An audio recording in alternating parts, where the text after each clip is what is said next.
History as it happens, July 15th, 2021. The violence of the American Revolution. Their courage created a nation built on a universal claim to human dignity, on the proposition that every man, woman, and child had a right to a future of freedom. For just a moment, let us listen to the words again. We hold these truths to be self-evident, that all men are created equal. When we get together for barbecues and fireworks on the 4th of July, we're celebrating that seminal moment in American history, when the Continental Congress adopted the Declaration of Independence.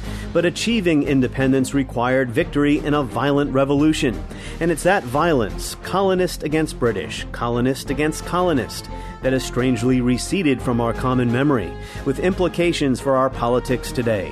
That's next, as we report History as It Happens, a podcast from the Washington Times. I'm Martin DeCaro. The mythic version says there was once this glorious time when Americans all united to fight against a foreign foe. And they agreed about core values. They had a common identity as Americans. They created the institutions of democracy, and we've been off and running ever since. So that if there are any problems in our own time, if there's polarization in our politics or our political institutions aren't working well, then that's because we've deviated from what our founders intended. So what comes to mind when you think of the American Revolution, whether it's on the 4th of July or any other day? Maybe the ideals of liberty and freedom, or heroes like George Washington and Alexander Hamilton? Maybe the bravery of ordinary folks grabbing their muskets and fighting the redcoats. Communities coming together to throw off the yoke of British tyranny. Well, you're not alone if you think this way. It's what we mean by common memory. Politicians invoke it all the time. The American Revolution as a starting point for all the triumphs that followed. Here's President Obama in 2009. Just imagine the extraordinary audacity it took 233 years ago for a group of patriots to cast off the title of subject for citizen and put ideas to paper that were as simple as they were revolutionary.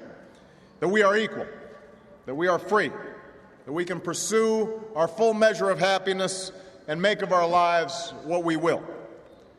In retrospect, it seems inevitable, but I think it's fair to say that even the framers of that declaration, especially the framers of that declaration, would be astonished to see the results of their improbable experiment. Now, I think most of us, including our leaders, realize there's more to the story than honor and glory and the spirit of 76, although it's perfectly fine to celebrate that on the 4th of July. About a fifth of the population of the original colonies were slaves. Most of them did not receive freedom at the end of the Revolutionary War. Some 60,000 Loyalists or Tories went into permanent exile, often after losing their private property. And when you consider the Revolutionary War was, well, a violent revolution that dragged on for 6 miserable years, 1775 to 1781, October 1781, Cornwallis surrendered at Yorktown, it is strange the extent to which the violence is missing in our memories. The American Revolution was not a restrained affair. It was a war against the mother country, and a civil war, too. Rebels and loyalists engaged in acts of cruelty and terror against each other. There were lynchings, seizures of property without due process, and nasty punishments and the execution of prisoners. Some Native American tribes saw their villages burned to the ground. Our revolution was like most revolutions, bloody and cruel, and it witnessed ordinary people who had never harmed their neighbor, let alone killed anyone before, seeking reasons to legitimate violence. So let's dig deeper now with University of Virginia historian Alan Taylor, the author of the Pulitzer Prize-winning The Internal Enemy, Slavery and War in Virginia, 1772 to 1832, as well as American Revolutions, A Continental History, 1750 to 1804, among several excellent books on that period. Alan Taylor, welcome back to the podcast. Well, thank you. It's nice to be back. Happy 4th of July, belatedly, by the way. Well, happy 4th of July to you. Yes, out of fireworks for the time being. So why is it that the common memory of the Revolutionary War tends not to focus on the war itself as much as some of those other dates where we talk about men debating Enlightenment philosophy and signing documents? Well, we like to think that the Declaration of Independence achieved American nationhood, when in fact it's just the start of the process of trying to create that nationhood. They haven't even created a union of the states yet. What you have is a Congress, which is delegates. They've not really been chosen in any democratic fashion. They're representing a political movement. Now, it's a political movement that's pretty popular in most places in the colonies, and most of the colonists are willing to follow the lead of these people. But in point of fact, a sense of American unity has not been achieved. Political institutions, something that would provide a constitutional basis for Congress to govern the country, that's not been created yet. No foreign country has recognized the United States. And this new United States, that is just taking shape, is embroiled in a war for its very survival against the number one power in the Atlantic world. So it's the start of a very long and very difficult process, which could have gone awry very easily and almost did.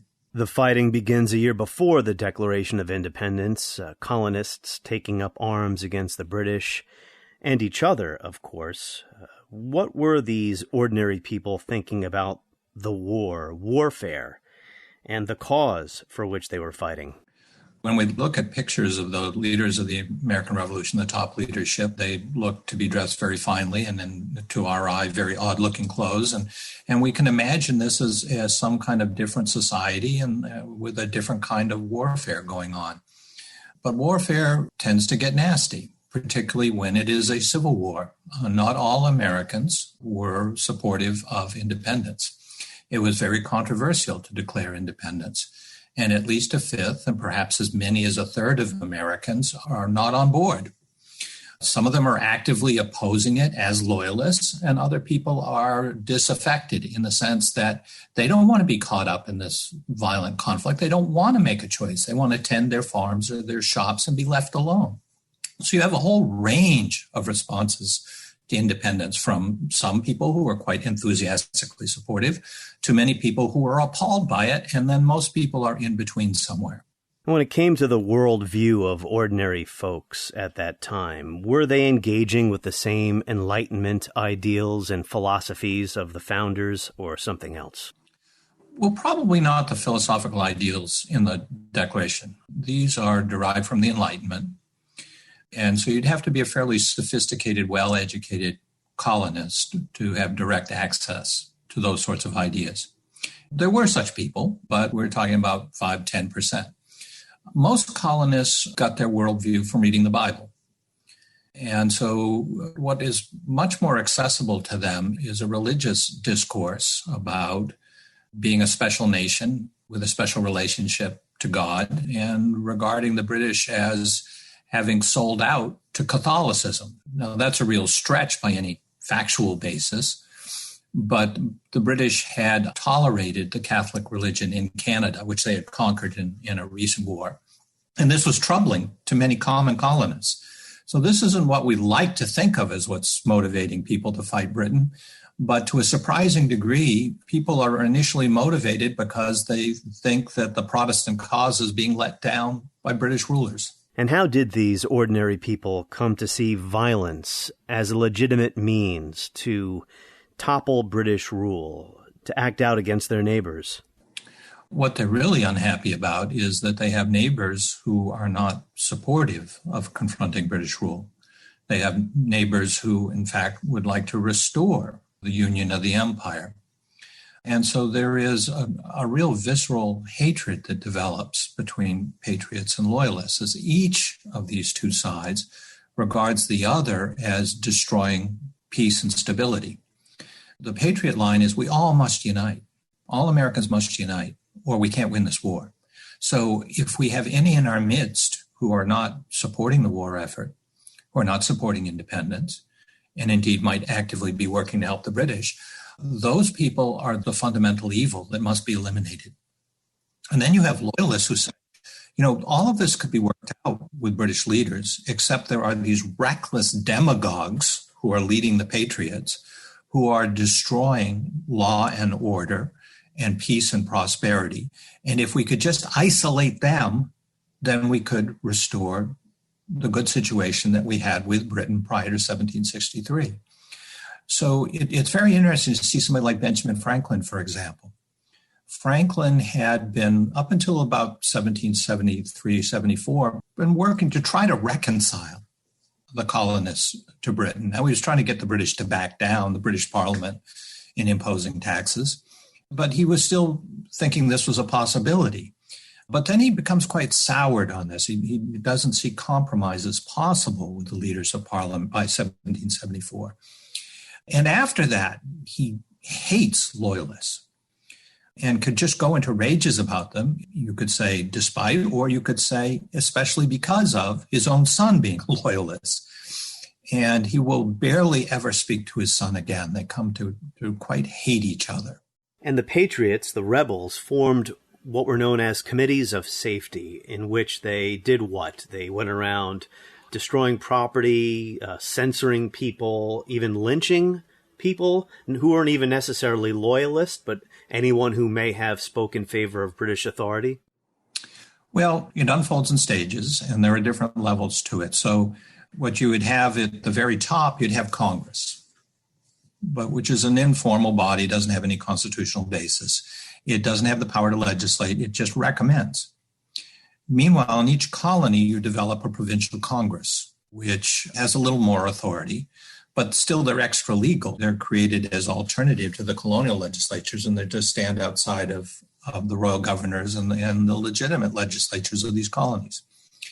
The provincial Congresses and the overall Congress recommend the creation of these committees of safety and inspection. And these committees could be quite big. You could have a county and they'd have 40, 50 members. And so you're getting a lot of people who've not been involved much in politics before, who have a little bit of authority, and they're true believers in confronting British taxation. They would then go around door to door saying to people, you must sign these documents giving your support to provincial Congress and to enforcing a boycott on British imports. This is all happening in 1774, just before the war has begun by a year. Some people don't want to sign this. They say, well, why? Just leave me alone. So if that's your attitude, then your name would be published. Then people would show up at night and break your windows and topple your fences and occasionally haul you out and tar and feather you while other people hooted and hollered in order to disgrace this person. And you do a few examples like this, and most people will toe the line. Now, in these mobs, would we have members of the committees of inspection and safety? In some cases, yes. In other cases, these are just the local tough people who are responsive to what the committees want done. But there's a certain deniability as well. When we get into the actual war and people are shooting each other, then you are more likely to get actual lynchings. And this would happen where you capture some loyalists who are in arms against the Patriot cause, and in some places they would be executed. And this would especially happen in the South. More common, however, is to whip them within an inch of their life and throw them in prison. And in some cases say, if you ever want to get out of prison, you've got to enlist in the Continental Army of the Patriots. And a fair number of people then would end up in the Patriot Army who had been loyalists. As I listened to your answer, I thought of the protests that roiled American cities last summer and how the destruction of property was condemned. But when it comes to the rebels of 1776, we tend not to think of them as capable of doing such nasty things. Well, we don't like nasty things. We like to think of the American Revolution as a purely good thing in our own terms. We tend to think of our revolution as somehow different from all other revolutions. Now, it's fairly easy to say U.S. revolution is different from the Russian Revolution or the French Revolution, and that both of those did turn out to be even far more violent, I would say. There'd been nothing like it in their lives before 1775, 1776. And so it certainly comes as a great shock to people to see this much violence in their own world, in which people who are former neighbors are inflicting great pain on each other and in some cases death. You wrote in your book, American Revolutions, plural, A popular myth casts the revolution as waged by united American people against British rule. That myth derives from patriot claims to speak for all true Americans, dismissing Loyalists as a deluded few corrupted by the British. You go on to say that revolutions breed civil wars, triangular struggles in which two sides compete for civilian support. So, was the American Revolution a civil war, or did it contain a civil war? Absolutely. It's not a neat battle of all Americans against the British. The British are very dependent on Loyalist support in all sorts of ways. Logistical support, espionage, military enlistment. There are periods in the war when we get into 1780 and early 1781 where there are more Americans fighting in regularly organized Loyalist regiments than there are in George Washington's army. Now, that's not to say that most Americans were Loyalists. It's just to say that if you were a Loyalist and you were driven from your home, you then needed to support yourself, and so you enlisted in a Loyalist regiment if you were a man. Whereas people living in the Patriot-controlled countryside have much more the option to just stay home and stay out of the war. And the British are actually pretty good at paying their troops, including their Loyalists, whereas the U.S. Congress was terrible about paying their troops. So it's a very complex situation, but it's one in which Americans are fighting on both sides. Once all-out war, so to speak, is underway, does the average colonist, who's probably, a small farmer, rush to enlist? How does that process unfold?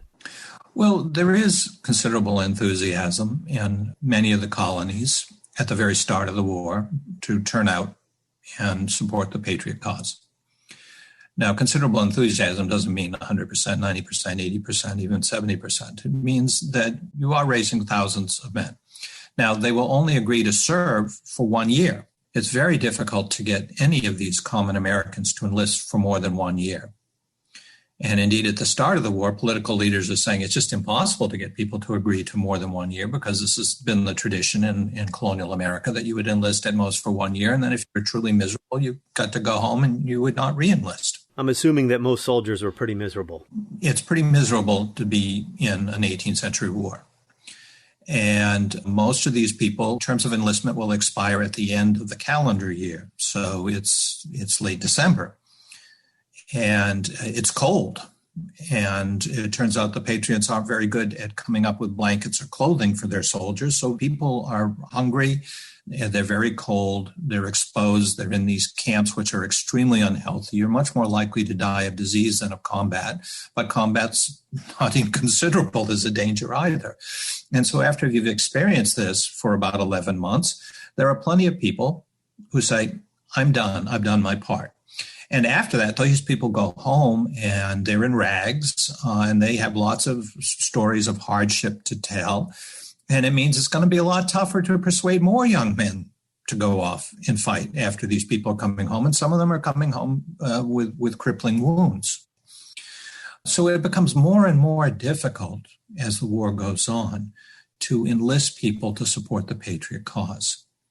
People will serve in local militias in which everybody is expected to serve. Every adult between 16 and approximately 45 who's free is expected to serve in a local militia. And they can be called up for emergencies, but it's very tough to keep people in militia service for more than about 3 months. So in order to sustain a significant enduring army, such as what Washington wants, the Continental Army, you've got to persuade men to enlist for more than 1 year. And by 1777, Congress is deciding, well, this is what we got to try to do.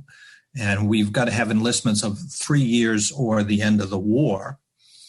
And at that point, it becomes extremely difficult to get men to agree to enlist. And all sorts of coercive pressures are put on people, say, who are indebted or they're petty criminals or they're captured loyalists or new immigrants, to get them to go off and fill up the ranks of the Continental Army because volunteer enlistments have dropped off to very, very few. You write in your book that in addition to Tories and Patriots, there was really a larger number of people, at least at the beginning, whom you refer to as the disaffected.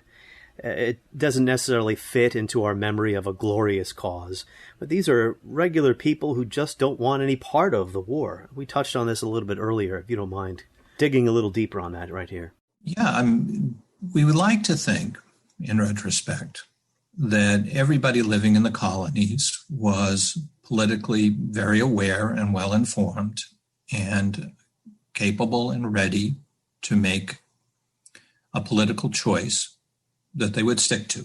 And we like to believe that they overwhelmingly chose to be patriots and to fight relentlessly against the British Empire. That's not what we find when we get into it. We find there were some people just like that, absolutely. But they're a minority. And this is characteristic of other revolutions, where you get highly motivated, well-informed people who make an ideological commitment and see it through.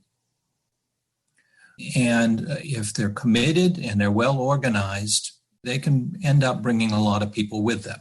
And that's what the Patriots did. But what they've got to do is they've got this big, broad middle of public opinion who are not well-informed about the political issues. They don't like paying taxes to Parliament, but they also don't like having to take oaths of allegiance to a Congress. They don't like the higher taxes that these provincial Congresses are levying to support this war effort against Britain. They don't like being called into militia service. They don't like the prospect of being drafted to go off to the Continental Army. And so you get all these people who say, I just want to tend my farm. Leave me alone. But as the Patriots are putting pressure on them, some of them will come around and support the Patriots, and others will say, screw you. I'm going to become a loyalist, because the people who are making my life miserable, they are not the members of Parliament or even the British troop. The people making my life miserable are these Patriot militia officers and committees of inspection and safety who are poking their nose into my business, and I want them to leave me alone, and they won't, so I'm going loyalist. So you've got a whole spectrum of people, from the committed patriots on one side to the committed loyalists on the other, and then lots of people in the middle who just want to be left alone but aren't being left alone by either side. And the fate of the revolution will hinge on those people. And some 60,000 loyalists go into permanent exile after the war. Hundreds of thousands more want to return to their homes, but didn't know if they'd be welcome in their old communities. I don't want to skip ahead to the end of the war quite yet, but I did start asking the question. So let's talk a little bit about these people. They considered themselves loyal subjects of the crown. Were they able to reconcile, or were they permanently outcast? Well, let's just focus on the immediate end of the war, 1783, in which you do have thousands of Americans who fled to British lines and have become active in supporting British efforts to suppress the revolution. Those people, when the war ends and they find that Britain's not taking care of them in any significant way, a lot of them would like to try to go home to see if they could rebuild their lives in places that they knew. If they do try to go back in 1783, they're subject to mob violence, and some people are lynched. Others are just tarred and feathered and driven out. After a few examples like this, the rest of them decide, okay, I'm just going to evacuate when the British forces go, and I'll go off to Nova Scotia, New Brunswick, the Bahamas, Jamaica, maybe even over to England. So you have thousands of people that are just forced to become refugees because they lost the Civil War. Then you have a lot of what I would call softer loyalists, people who had stayed in their home communities, endured some hardships, some persecution, but they toughed it out. And those people tend, at the end of the war, they stay put. The truly most committed loyalists are the people who are compelled to become refugees, and then there are these softer loyalists. Now, by the end of the 1780s, passions cool considerably. And some of these even hardcore loyalists do go home at the end of the 1780s. Now, most of these hardcore loyalists will stay refugees. They'll stay settled in a British colony elsewhere in North America. But some of them do go home and do reconcile. But they keep a low profile mostly and don't talk much about politics anymore. Alan Taylor, you're one of several scholars who are trying to write the history of violence back into the story of the American Revolution. Another historian named Holger Huck, he wrote that one reason why we tend not to think of the Revolutionary War as not all that violent was that 6,800 to 8,000 patriots died in battle, and that doesn't sound like a lot of people. More died from disease, about 10,000, and then another 16 or 19,000 died in captivity. All in all, it doesn't sound all that vicious. Well, this is a population of 2.5 million. A fifth of them are held in slavery.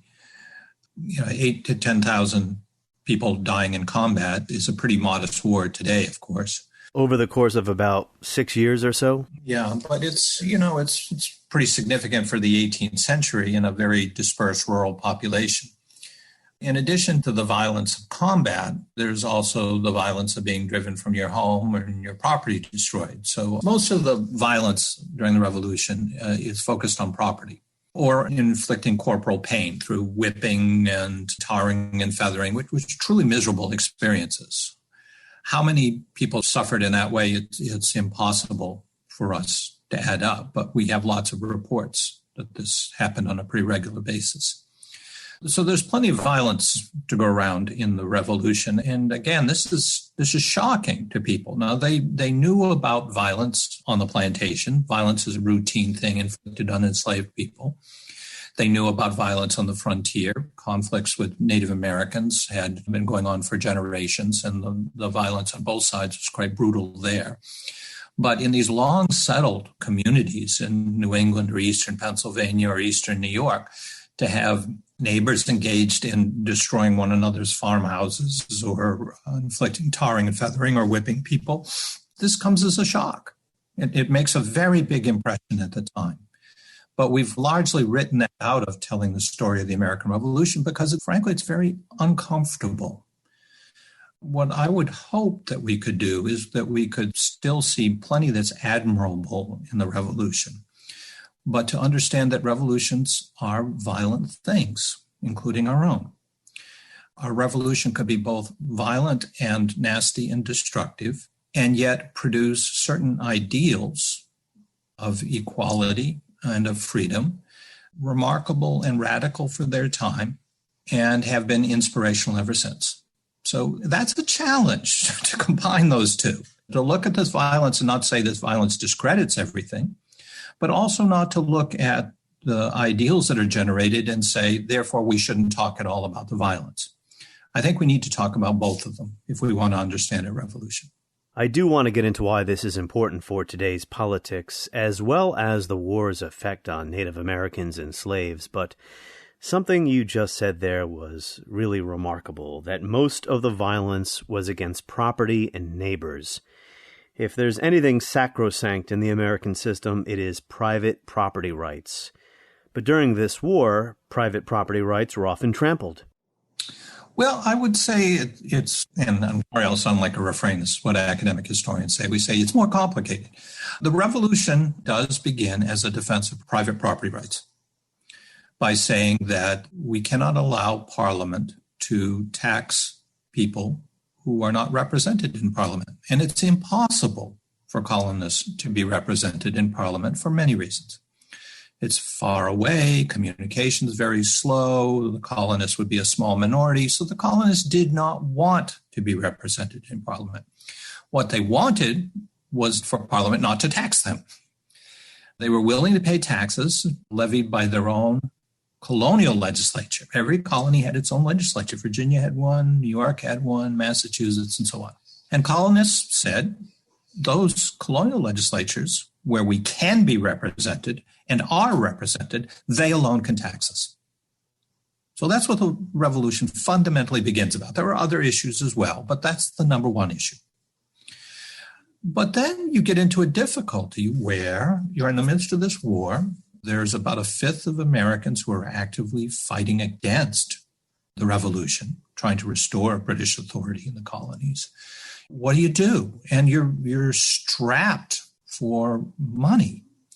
Well, what just about all the colonies end up doing is confiscating property on a fairly massive scale from people who are loyalists. And so here you have these patriot governments, which are waging a revolution in the name of protecting private property, who then say that the majority has the power to confiscate property from a minority that is opposing this war effort.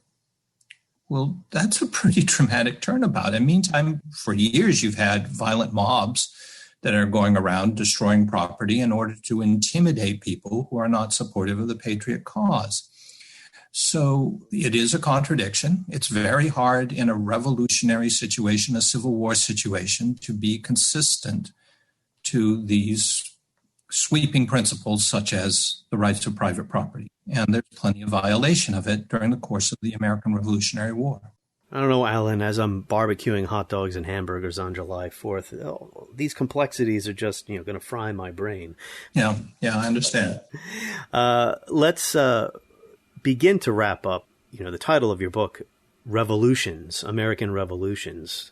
There are many elements to the War for Independence, and in addition to the Tories, there were two other large groups of people, significant groups of people, who did not benefit from its outcome. Number one, Native Americans, and number two, the enslaved. It is complicated, so let's start with one, the Native Americans. For instance, Cherokee tribes saw their villages and towns destroyed. What happened there with Native Americans? Did they pick sides? Did they try to remain neutral? How did they see the outcome? There's a whole range of Native responses to this. There are some Native communities, they've been largely dispossessed, and they are surrounded by colonists who developed farms around them.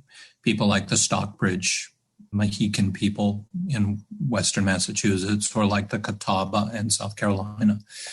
And these Native enclave peoples decided, well, we can't piss off our neighbors. We got to help them, and then maybe they'll protect us persisting in our little communities in their midst. So people like the Catawba and the Stockbridge Mohicans become very effective combatants in support of the patriot cause. But then you get to the frontier, where you have larger numbers of Native peoples who have not been surrounded by settlers, but who are facing increasing pressure as settlers are moving west. Those people on the frontier had a lot of frictions with settlers. There have been a lot of murders of Indian peoples by settlers, a lot of dispossession of natives and being driven out of their villages. And so on the frontier, natives say, the enemy of my enemy is my friend. And so they tended to support the British. And this would include the Cherokee and the Carolinas. It also includes the Iroquois, or better known as the Haudenosaunee, who lived in New York. The great majority of these peoples on the frontier then decided, for a variety of reasons, but principally because of settler pressure, and they associate the settlers with the patriots, that they're going to help the British in this war.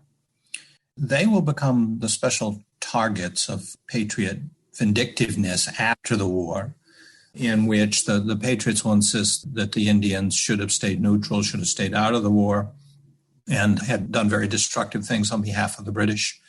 And therefore, there's a real effort to dispossess the Native peoples who had actively supported the British during the war. I mentioned the Cherokee before. A lot of their villages were targeted during the war, weren't they? Yes. If there's any sign that they're providing assistance to the British, then the Patriots would organize forces to go out and attack the Cherokee or attack the Haudenosaunee and attack the Delaware or the Shawnee, and to try to destroy their villages. And indeed, Patriot authorities found it was a lot easier to recruit men to go and attack the Indians than it was to recruit them to fight the British. It's very popular to go out and fight Indians because the payoff seems to be much more immediate. You're going to be able to take over some very fertile lands and get some potential farms for yourself and your children. So, to the enslaved, this issue embodies the contradictions of the American founding, the Declaration of Independence, a nation founded upon liberty and freedom that continues to enslave a fifth of its population. But the war itself disrupted slavery to a large degree, didn't it? It did. When you've got armies that are competing for the same countryside and competing to try to destroy the economy of the other side, then there is an opportunity for enslaved people to run away. And the primary path of running away is to run away from a patriot master in the South and to go within British lines and to provide your support for them, because the British, by and large, are offering freedom to people who will do this if they're running away from patriot masters. Now, if you're running away from a loyalist master, then the loyalist masters can go into the British camp and say, I want my enslaved person back, and the British would support that. So the British are not across-the-board liberators, but they are in the business of liberating more enslaved people than the patriots are during the war. The British are not doing this particularly out of enlightened reasons, but they like pointing out what they see as the hypocrisy of the patriots going on about liberty while they are keeping people in slavery. And they also like inflicting the economic damage on the patriot cause that comes from taking away a critical labor force. The northern colonies and then the northern states do begin to emancipate slaves and end slavery at this time as well. I should point that out. How do enslaved people view the Revolutionary War? They're aware of the hypocrisy as well, aren't they? They are, and they call this to the attention of the patriots in appeals, saying if you want to be true to your own words, you ought to be freeing us. Patrick Henry, a great patriot leader in Virginia, put it fairly clearly. He said, it would be great to free them if we could do it with convenience to ourselves. By ourselves, he means other people who owned enslaved people. And so it's very difficult to give up a form of property that is so valuable and so useful. And so we have the same people who, when they're operating on a philosophical level, on a theoretical level, would denounce slavery, as Patrick Henry did, as Thomas Jefferson did, as James Madison did, as George Washington did. They all clearly understood that slavery was an evil system, but they also all clearly understood that their home state of Virginia depended on enslaved labor, and that if you were to try to emancipate all the enslaved people in Virginia, that their constituents, their white constituents, the people they depended on as voters or as militiamen or Continental Army recruits, the common whites of Virginia would be appalled and say, what the hell are you doing? You're supposed to be defending private property. That's why this war began, and now you're going to take away my slaves. So it just is a non-starter in the southern states to emancipate the enslaved people, unless it's done by the choice of an individual freeing people in a will or in a deed, which some people did, as George Washington ended up doing. But most of the enslaved people in the South, they stay in slavery unless they manage to escape to the British. It's in the northern states where slaves are far fewer and less essential to the economy that the political leaders in the northern states are more open to adopting programs of very gradual emancipation. It would take a whole generation. And they're also more open in the northern states to say to an enslaved man, well, if you will enlist in the Continental Army, we'll give you your freedom. And so we have a few thousand African Americans who enlist in the Continental Army. And there's one regiment from Rhode Island in which 2/3 of the soldiers were African Americans. Most of them had begun the war in slavery, and they ended it, if they survived the war, as free men.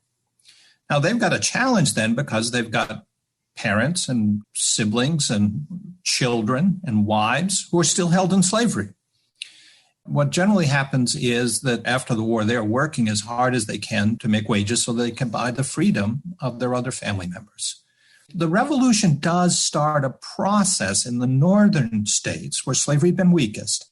In those states, it starts a process that will lead to the emancipation of enslaved African Americans in those states. But the vast majority of African Americans continue to live in the South, and they continue to live in slavery after the Revolution. And by the Civil War, there are 4 million enslaved people in the United States. So we've been talking about the true nature of the American Revolution, its violence and its nastiness, and its complexities, which are often obscured in our modern remembrances on the 4th of July. Why does this matter?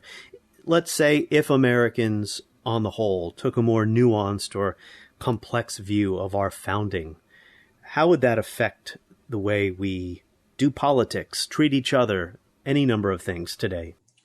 Well, I have a problem with the mythic version of the American Revolution, in large part because it's just not fully true. But I also have a problem with its consequences for our politics today. The mythic version says there was once this glorious time when Americans all united to fight against a foreign foe. And they agreed about core values. They had a common identity as Americans. They created the institutions of democracy, and we've been off and running ever since. So that if there are any problems in our own time, if there's a polarization in our politics or our political institutions aren't working well, then that's because we've deviated from what our founders intended. Now, our founders were, as I read the record, very intelligent men. I mean, when I talk about founders, I'm talking about the top political leaders, the people who write these great state documents and who helped to found the institutions, and they were reasonable about human nature. They understood that there were conflicts in their own ranks. There were conflicts certainly with the Loyalists and with the British. They were very familiar with the violent divisions and polarization in their own time. And they expected that politics would continue to have contention in it. They didn't romanticize their own time. I mean, if you want to read scathing versions of what went on in the revolution, read what John Adams wrote about it. And he was constantly saying that the story of our revolution is going to be a lie from beginning to end. Okay? He had been in the midst of it. And he understood that many of the people who were being romanticized were, in point of fact, at odds with one another during the revolution. So I think it's helpful to us to see that at our founding, Americans were divided. And why wouldn't they be? These are very difficult issues of life and death and what should the society look like. Revolutions are not easy. They're never easy. This is disrupting the entire world that they've grown up in. And many people will choose one path and others will choose another, and they end up in violent odds with each other. That happened could, I think, give us a little better perspective. And instead of seeing that we've devolved from some glorious founding age, we would see that, in fact, the divisions that we have today are in new kaleidoscopic versions, similar to many of the things that divided Americans at the end of the 18th century. And maybe we would be a bit more open to the need for us to compromise and to live with difference amongst each other, instead of saying that some Americans are deviating from what the founders wanted, and therefore they're not real Americans, which I hear a lot of in our political discourse today. And a sanitized view of the past distorts our current view of ourselves, believing that we as Americans are incapable of committing inhumane or cruel acts. It wasn't the French Revolution or as violent as the Russian Revolution, but it was a bloody revolution nonetheless. Yes, it was. And that can make people uncomfortable. I mean, I teach students, and when they start to hear stuff about tarring and featherings and whippings and even some lynchings and the destruction of people's property, there people are uncomfortable with this. And they'll say, well, I think I might have been a loyalist at that time. Well, loyalists were doing some of the same stuff too. I think just understanding the fuller record of it will lead us to have a deeper perspective, to achieve independence, a union of the states, to design Republican governments for these states. To do this in the midst of this chaotic, violent struggle is remarkable. So I don't think it takes away from the achievements of the revolution to remember this. Instead, it just shows us what an enormous set of hurdles people had to get over in order to achieve some things that are of enduring value. Thank you, Alan Taylor of the University of Virginia, for this timely and fascinating discussion.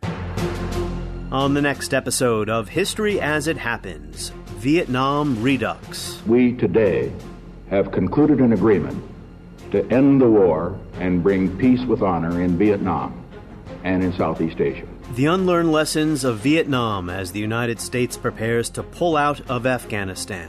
We'll speak to Pulitzer Prize-winning historian Frederick Logevall next as we report History as It Happens, a podcast from the Washington Times.